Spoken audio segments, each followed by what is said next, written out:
I'm Paul Perkins with the check of your ag weather. As low pressure tracks to the east, non-severe thunderstorms will remain possible through tonight for areas of central and eastern Nebraska that are along and south of I-80, along with northern Kansas.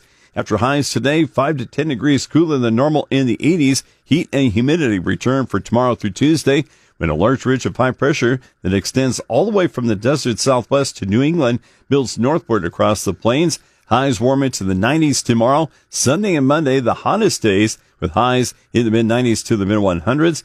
Highs on Tuesday backing off slightly into the 90s to the low 100s. Sunday through Tuesday, heat index readings over 100 are likely each afternoon, including feels like readings as high as 110 to 115 on Sunday and Monday.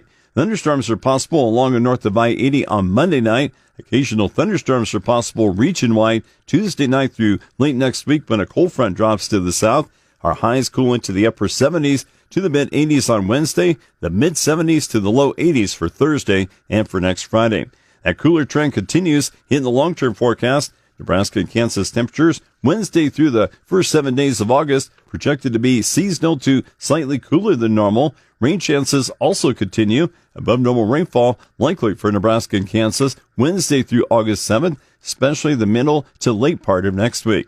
Key weather factors influencing the markets include heat with good rains in the Corn Belt, dryness in parts of the Black Sea region, and better rainfall in parts of the northern plains, Canadian prairies, Europe, and Australia. This weekend, a slow-moving cold front from the central plains into the lower Great Lakes drifts southeastward and gradually dissipates, but not before triggering heavy rain and thunderstorms from the western Corn Belt into the northeast U.S.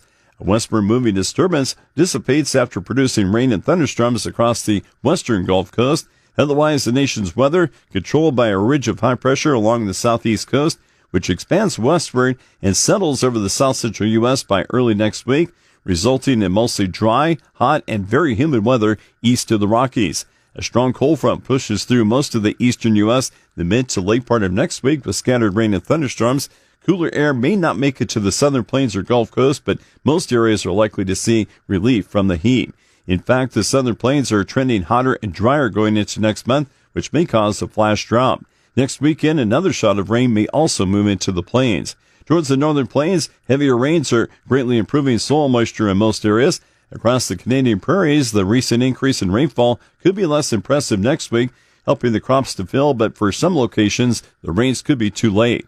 Europe's improving rainfall and milder temperatures help to develop summer crops and relieve heat stress. For the Black Sea region, rains favor northern and western locations. Developing corn in the southern Black Sea region needs rain as temperatures continue to be above normal. In Australia, widespread rain after the recent dry conditions is boosting wheat and canola before the beginning of the reproductive stage. For southern Brazil, more frequent rain is building soil moisture for winter wheat, but disrupting what's left of the second crop corn harvest. Producers in southern Brazil are also watching for the start of the wet season in a couple of months. With your check of ag weather, I'm Paul Perkins.